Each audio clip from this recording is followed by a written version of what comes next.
Oh, Hi, everybody. Welcome back. I'm sorry, this was an abbreviated version of the activity, but I think you got a sense, apropos of our earlier discussion about team-based learning, about how the teams work in our course. And it's our experience after today, Lisa, right, that faculty are no different from students when they're just getting used to the system. But I tell you that by the end of the semester, the students have the logistics of dealing with these worksheets down. It's really. Oh, I'm sure. they could teach this class. Okay, so I'm just going to talk a little bit about what we do at this point. After the teamwork assignment activity in that class, we would come together as a whole group and just talk a little bit for a few minutes before the end of class what people found. But that's not really the primary debrief about this activity. That happens the next day in class. Another thing, let me screen again, my apologies. Another thing that in this class is that we use Google Docs as sort of a whiteboard during class. So we have this document ready with basic information before class, things we would normally write on the board. And then we also take notes in it. So, you know, this class, this is the next day's class. This is the projection from that class. A reminder, just some assignment reminders. And then we had the next day this bit of discussion on the teamwork assignment. So what we did is we went into their worksheets after class that day and we pulled out the important takeaways that they had written in their worksheet. And then we put them here to talk about them the next day. And we did the same thing about the questions that they put in the worksheet that they have about the class after reading the syllabus or reading part of the syllabus. And we went through these questions then in the following class and were able to really address the things that they had questions about. And I think this is really one of the big payoffs of this activity. So first we introduced syllabi to them as a genre, and then we take them through an activity where they have to answer some questions about a part of the syllabus, and they have to tell us what questions they also have. One of those questions that they have to answer is, what's the most important takeaway? And then the following day, we have time to tease that out a little bit so that we go over expectations and information about the course quite thoroughly. So that is the story of our student-centered syllabus. But we would love, if we have a few minutes, Carlos, to take questions or to really hear about your own approaches to syllabi. I'm going to stop sharing. Good timing. We have about 5 minutes for questions. So please feel free to speak up or raise your hand. Sandy? Eddie. Okay. Oh, Eddie has a question. Did he? Or is it Sandy? Which did you say? I see Sandy. Okay. I think this is really marvelous. But if you're looking at a 15-week semester and we're talking content, let's say my class, business communication or office procedures, you're talking 2 class sessions, even though we're online, asynchronous. Okay, my classes are asynchronous. That's a lot of time, you know, to go through this, and I think it's really important. But I'm wondering how much of this we could do if we were face-to-face, or if we were doing it, since you're doing it synchronously. How much of that can those students do offline in their teams rather than taking the class time? Well, the brainwork assignment, the one I showed you first, where they do the genre analysis. Yeah. Homework assignment. Okay. So that's not done in class. So okay. Basically we use one class and then a little bit the following class just to go over those questions that had come up. The other thing, it is a very good question, and I don't know how but we start out talking about genres. So we use this, so that's a concept, like different kinds of documents that share characteristics. So we use a syllabus, a genre we know they're familiar with, as our first genre. So we kind of see this as content as well as getting a good understanding of course logistics. No, it's actually the second genre, Lisa. In class, first day of class, we do a recipe as a. Right.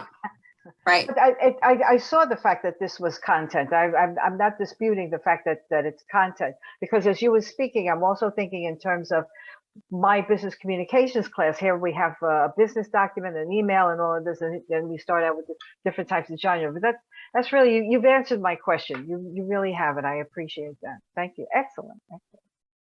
Yeah. So we also engage these students before the semester starts. We send emails about what our expectations are for this online synchronous course, because we got burned in early semesters with students not showing up or not being there or not understanding.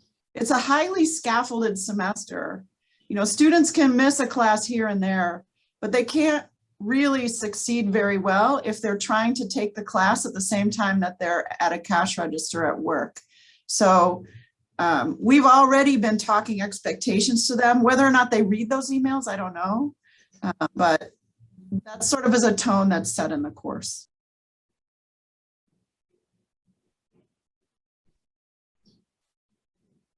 Any other question from the participants, for Linda and Lisa?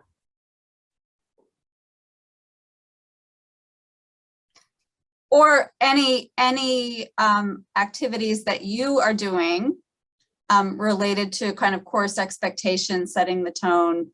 Sandy, your hand is up. Yeah, I remember Diana Macri doing student-centered, and I'm pretty sure you folks were participants. I just remember, you know, the presentation and setting the tone of syllabi. It's a different approach, and I think it's obviously, and the way you walk through it, rather than just giving the students the syllabi and say, okay, read through this. So you're actually taking them and making it interactive and making it their own, you know, without at the end of the semester, is there extra credits for this class? And you've already told them 90 times that there's no extra credit. So this really helps them to remember what they're doing. I thank you for that. Thank you, Sandy. We also think it's a good way to gauge. I think for me, this is really hard online, is just take the temperature of the room. Do people understand? What are their questions? What's unclear? So that's kind of built right into it too. Professor Mitchell. Well, in person or even in a hybrid, I have the students sign the syllabus. It makes them accountable. Anytime someone puts their signature down, they're really like, well, what am I signing? So I think that becomes a part of them as well. Interesting. Professor Trackman. I don't just hand them the syllabus. I actually go through it with them. I'll take the time and talk it through with them, all the different parts of it and the expectations with the exams and things like that, you know, and there's a back and forth. And when it comes to tone, I think that depends on each professor, how, you know, their own particular way of handling a class and developing a rapport with the class. I think I'm a fairly friendly professor, so you know, and express that as I'm talking to them about the different aspects of the syllabus. So, you know, but other people may come across with a different tone, but as I said, I go through pretty much everything with them. The first, if it's not the first day of the class, maybe the second or third day, if I, you know, depending on when I have the actual syllabus available to them. But even on the first day, if I don't have it, I'll talk to them off the top of my head to some extent with the, you know, expectations are of the course. Yes, Sandy. Yeah, I think, Julie, that's a really good point. And Sharice, I think that's a good point the both of you are raising. But I think what Linda and Lisa are trying to move me, I can't speak, you know, I know what I've heard, is to move away from that and getting them to see, they can sign anything, but I think it's important for them to understand, looking at it as a genre. So this is like a lesson more than it is, okay, I went through this. We all do this, either with Blackboard or a video, or we do it, you know, face-to-face or whatever it is that we're doing. But I think this is asking me to go beyond that and making sure that the students and Sandy are really interacting and we understand what this is all about. And you've given us steps to do this, you know, worksheets. It's amazing. God bless you both. Now you're going to make me feel guilty, and I got to sit down and talk to the both of you. Does You this guys know me. worksheet It look was work? all Linda. It was all, Linda's got she's got the organizational mind. I mean, the other thing about this is it's setting the tone for teamwork. They're Right. all on a level playing field with a brand Right. new item Right. that they can talk about. Excellent. Yes, Eddie. Sorry, No, go ahead. Eddie's got his hand up. I'm coming You're right here, guys. Thank you so much. And Dennis, I'm on the highway at the same time. When it comes to the syllables, I have a in-class assignment, and what they had to do, a part of the syllabus, they had to summarize the syllable, and that's part of the in-class assignment that they had to do, and that is done the first week of class for the student. So it's part of, it's gonna be like 2% of the percentage that I have for the in-class assignments. So they go through it and they had to summarize, and they had to tell me what is the most important part of the syllabus. Everything within the syllabus is important, but they had to, based on their perspective, they had to tell me what is the most important section for them. And then if I see that they deviate from the core concept of the syllabus, then I go over and say, well, this is what you had to concentrate on the syllabus. And that's the approach that I take with the syllabus. It's great. And it's a great low stakes writing exercise too. You can get a sense of how they summarize a complex document. I like that idea. Great. With that, we want to thank everybody for the feedback, for the questions. I'm sure, and the exercise also gave an opportunity to provide more feedback, which I'm sure Lisa and Linda will appreciate. We're going to hear more. We hope that we expand these conversations through Spa Day or Day Zero. So we've been having conversations about this already.